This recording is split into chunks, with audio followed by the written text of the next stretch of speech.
Today's lesson is renting a car.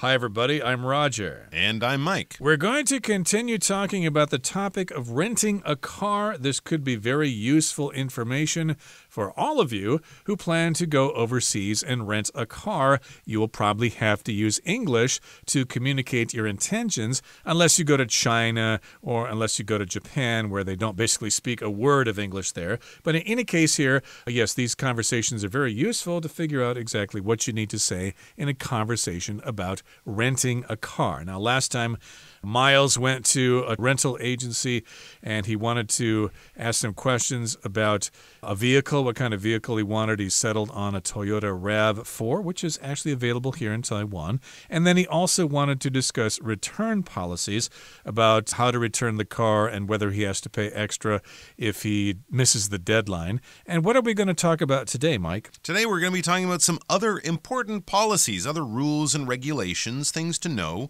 when you rent a car, because, of course, the car will give you lots of freedom, but it is an expensive piece of equipment you're renting from a company, and it comes with certain risks like accidents and things like that. So you do want to be very careful to know, your responsibilities in renting this vehicle. You want to avoid any hassles and problems that might ruin your holiday and bring you all sorts of unnecessary grief and trouble. So it's good to know about all the ins and outs, all the things you need to know, all the rules and regulations, in other words. So let's find out about some of these things. Most of them are pretty standard, so it's good stuff to know. Asking about other policies when renting a car.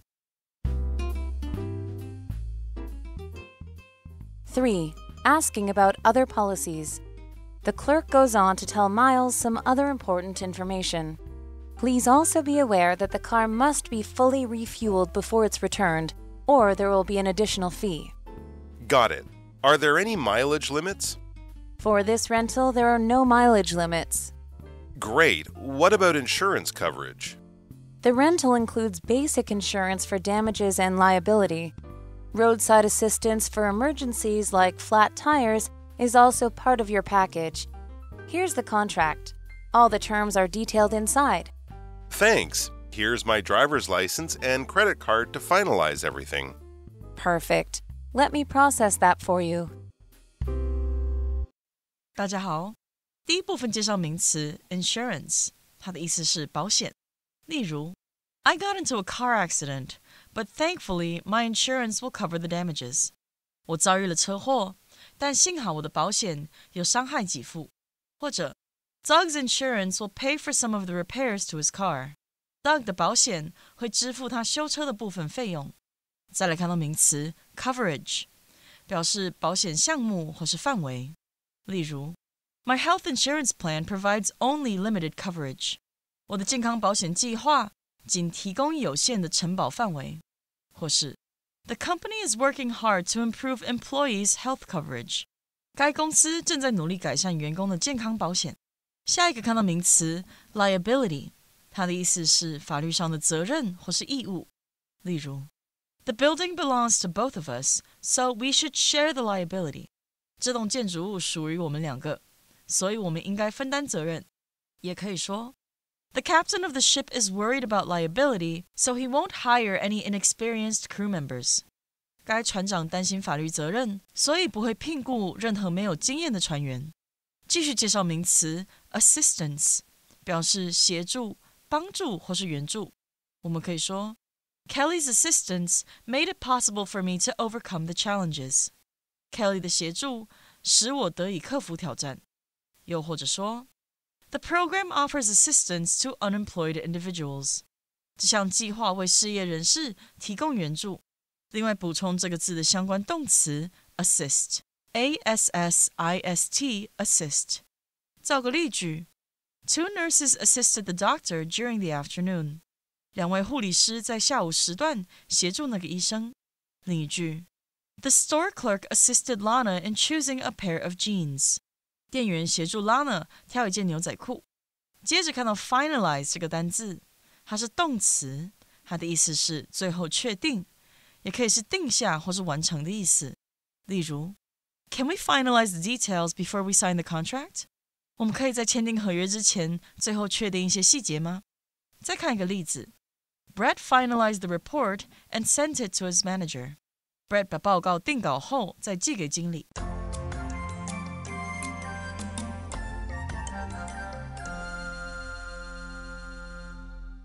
Okay, so in conversation 3, again, we've got Miles talking to a clerk, and the clerk goes on to tell Miles some other important information. So, of course, the clerk thinks that Miles needs to know a few more things about their policies regarding car rentals. So the clerk says, please also be aware that the car must be fully refueled before it's returned, or there will be an additional fee. So this is probably one of the most common questions. When I return the car, do I have to give it to you with a full tank of gas, or can I just give it to you with very little gasoline in it at all? But here the clerk reminds him that, yes, it needs to be refueled, which means you put more fuel or gasoline back in the vehicle, and it has to be full before it is returned. And if you don't do that, then you'll have to pay an extra amount of money. Exactly. So as you're on your way to drop off the car, be sure to find a gas station and top up the tank, because I guess they might charge you for a full tank of gas if you don't return it with a full tank, but maybe it only takes a quarter tank or half a tank, so it might end up costing you more. So it's a small hassle, a small little thing, a little errand to stop off and refuel, gas up again before you drop the car off. That's standard, I think, for almost any rental car in any country. So it's something you want to ask about, but I think you can assume that that is one of the regulations. Miles says, got it, understood. Are there any mileage limits? Okay, so yeah, if you're renting a car and you're planning on traveling great distances, and this is the kind of thing you might do if you're renting a car in Canada or America, Australia, where you might be driving really, really far, hundreds and hundreds of kilometers, this might be an issue. But the clerk says for this rental, there are no mileage limits. So maybe the country isn't that big, or people don't usually drive that far. Most tourists, of course, aren't driving across countries and continents. They might be driving between a couple of cities or around a city. So there's not usually a mileage limit or a number of miles that if you go beyond that, they will start charging you more for wear and tear and possible damage to the car. But for this one, nope, no mileage limits. Drive it as much as you want. And Miles says, great. And then he asks a very important question. What about insurance coverage? Because yes, accidents do happen even to the best of drivers. You might be a great driver, but that doesn't mean the people around you are great drivers too. It takes two to cause an accident, not always, but often. So insurance is very important, and insurance is basically something you pay for, and it will help pay for things when they get damaged, repay people if you damage their property. Insurance is, of course, something we have on our homes. If there's a problem in your home, a fire, a flood or something, a company that you pay a small amount to every month will then provide you with a large amount of money to fix things, to restore things, and repair things.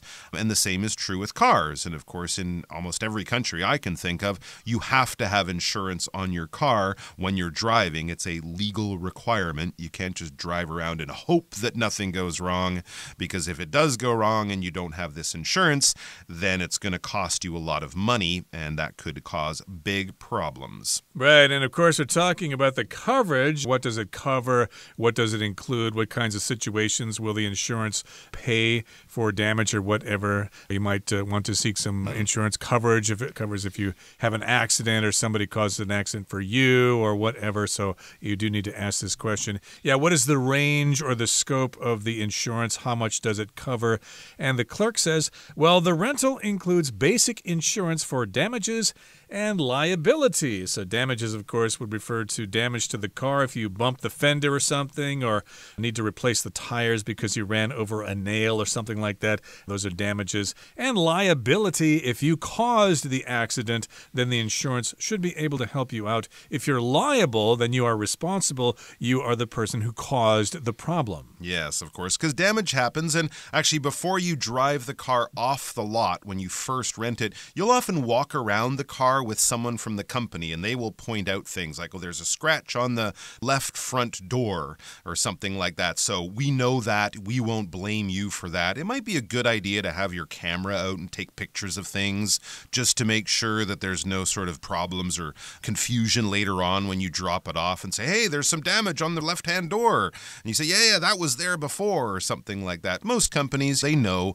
that little accidents happen, damages can occur, but it's always good to protect yourself yourself and cover yourself. But that is something that you'll often do, this walk around of the car with someone from the company, just to make sure that everyone knows what the car looked like when you took it off the lot, and hopefully when you return it a few days later or whatever, it looks the same. Now, what about other problems? Well, roadside assistance for emergencies like flat tires is also part of your package. So that's good news, because maybe there's an accident that's no one's fault. It's just you get a flat tire, the car breaks down for some kind of reason, it has some kind of engine trouble. So roadside assistance is something that a lot of people have in their home countries when they're driving around, especially if you drive a lot. Assistance is just help. So help when you're stuck on the side of the road with a broken down car. That's kind of the ultimate nightmare for many drivers. You're halfway between Taichung and Tainan, and suddenly the engine explodes or the tires go flat and you're stuck on the side of the road in the middle of the night on a highway.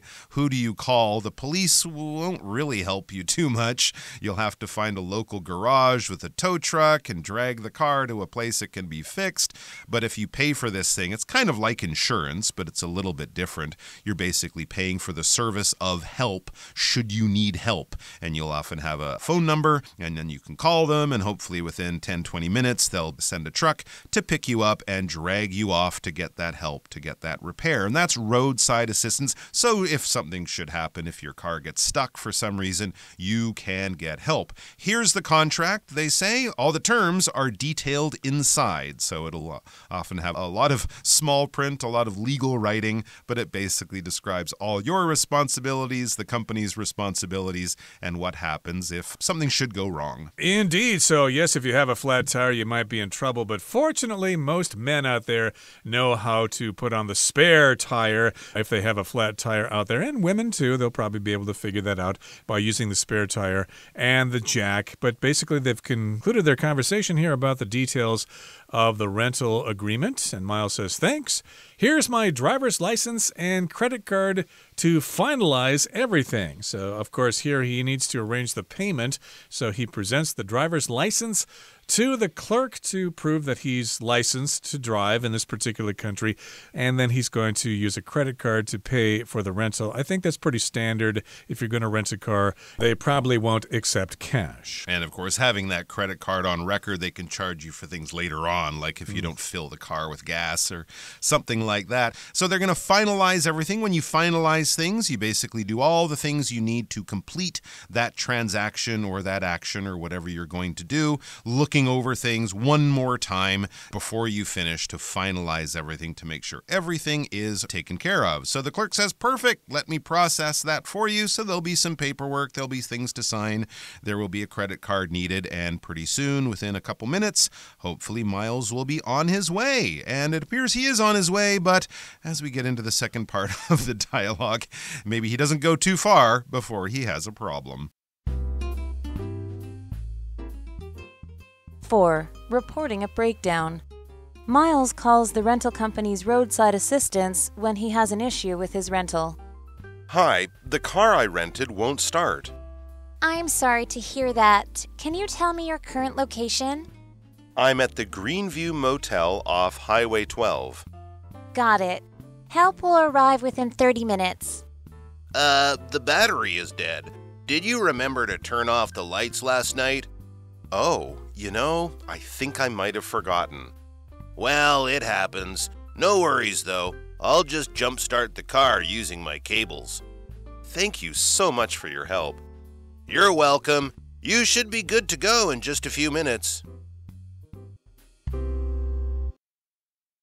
第二部分介绍名词 breakdown， 指的是故障、毛病，也可以是崩溃的意思。举例来说， The car had a sudden breakdown on the highway, causing a major traffic jam. 这辆车在高速公路上突然故障，导致严重的交通堵塞。又或者说， A power breakdown in the city left thousands of residents without electricity. 城市的电力故障使数千名居民无电可用。最后看到 technician 这个单字，它是名词，表示技师或是技术员。我们可以说 I can't fix this problem on my own. I need a real computer technician. 我自己没办法解决这个问题，我需要真正的电脑技术人员。最后一个例子 Our office has a technician who regularly fixes the computers. 我们的办公室有个技术人员会定期维修电脑。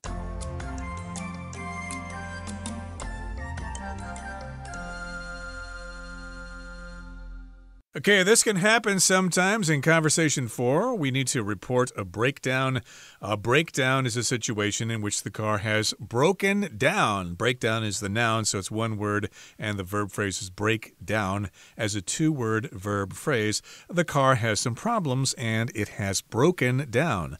Now, Miles calls the rental company's roadside assistance when he has an issue with his rental. Here, the word issue is referring to a problem that he has with the car rental. Miles says, "Hi, the car I rented won't start." Okay, so he has put the key in the ignition. He has turned the key, but it won't turn over. The car won't start. And the agent says, I'm sorry to hear that. Can you tell me your current location? Where are you right now so we can come to your assistance? All right, and Miles knows. He says, I'm at the Greenview Motel off Highway 12. Okay, so maybe he was driving by this hotel or this motel when a problem happened, or maybe that's where he stayed that night, and when he came out in the morning, the car won't start. What's going on here? He can't push it to a garage just a few meters away. So he's called for roadside assistance. He's called for help.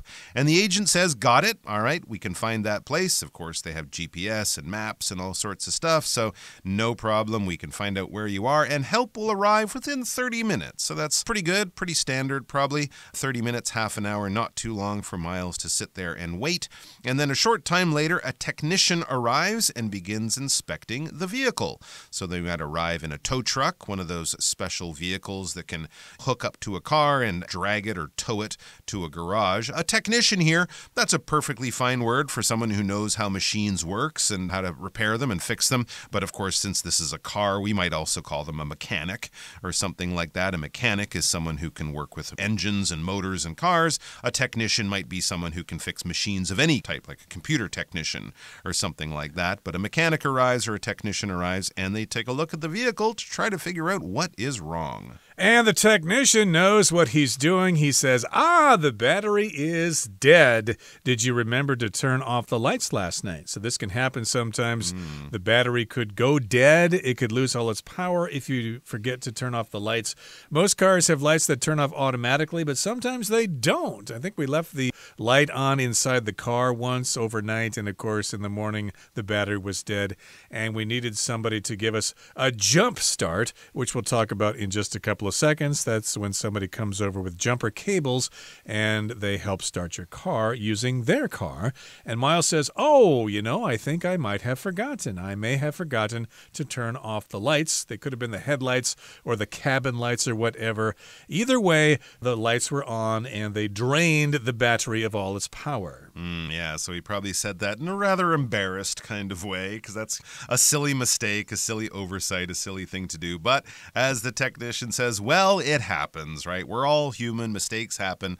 It's not like he drove into a tree because he was angry or something like that. So it's a simple mistake. It's a human error. No worries, though, the technician says, as a way of saying, don't worry about it. No worries is kind of putting someone at ease, reassuring them that there's not a big problem. I'm not upset or angry about this. It's not a disaster or anything. No worries, though. Don't worry about it too much. I'll just jumpstart the car using my cables. So yeah, the good thing is when you have a dead battery, you don't have to buy a new battery like you would with a flashlight or something like that. You can jumpstart the battery using the battery or the electrical power from another car.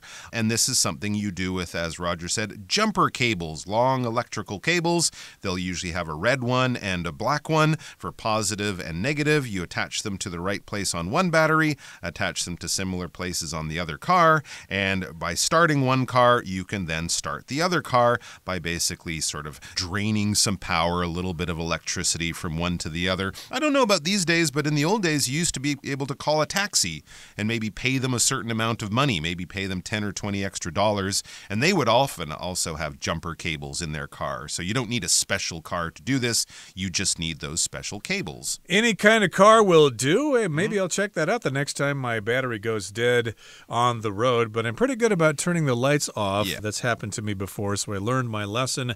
But in any case here, they're going to jumpstart the car using the cables. And Miles says, thank you so much for your help. And the technician says, you're welcome. You should be good to go in just a few minutes. This is a common term. You're good to go. That means you're ready. You're all set. Everything has been taken care of. And we're at the end of our discussion for today. Here comes our beloved Chinese teacher, Hanny.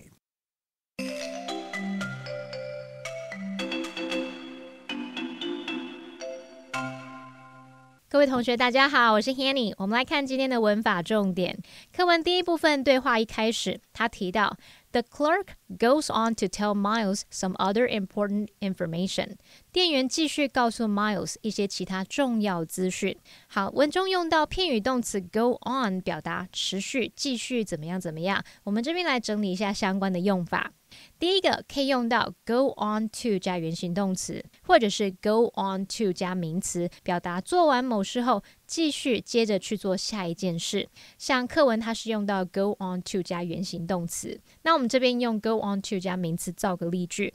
She finished reading the first book and immediately went on to the next one. 她看完第一本书，马上又继续接着看下一本。好，第二个用法是 go on 加上动词 ing， 或者是可以用 go on with 加名词。那这表示说继续做已经在进行的事情。我们这边造两个例句。Ian glanced at his watch and went on talking. Ian 看了一下手表，又继续讲话。The speaker paused for a moment and then went on with her speech. 那位演讲者暂停了一下，停顿了一下，那接着继续演讲。好，我们看到课文第二部分的对话里 ，Miles 租的车发不动，他打电话给租车公司的这个道路救援。那技师抵达后就发现车子的电瓶没电了。他问 Miles，Did you remember to turn off the lights last night?您昨晚有记得关车灯吗？好，动词 remember 它表示记得，那要注意，在它后面接不定词 to v 或者是接动名词 ving 的时候，意思是不一样的。Remember to 加原形动词是表达记得去做某事，那 remember 加上动词 ing 则表达记得做过某事。我们这边造两个例句 ：Please remember to close the door before leaving. 离开前请记得关门哦。I remember closing the door before leaving. 我记得我离开前有关门。好，那一个延伸学习是我们在接 to v 和 ving 意思不同的动词，还有像 forget 还有 stop 等等。那 forget to 加上原形动词就是表达忘记去做某事，如果是 forget 加上动词 ing 则是表达忘记做过了某事。例如 I forgot to pay my phone bill， 就是我忘了缴电话费，忘记去做这件事了。那如果是 stop to 加原形动词是表达停下正在做的事情，然后去做另一件事。而 stop 加上动词 ing 则是表达停下你手边正在做的事。像如果旁边的人一直抱怨你都受不了了，你就说 Would you please stop complaining？ 请你停止抱怨好吗？好，那以上就是今天重点整理，我们回顾今天的单字吧。Insurance. Carl decided to buy health insurance to cover potential medical expenses and ensure peace of mind. Coverage. Please check your policy to see what kind of coverage you have. Liability. The contract clearly states the liability of both parties. Assistance. After the disaster, many countries provided emergency assistance to the affected areas. Technician. An experienced technician will be needed to fix the complicated machine.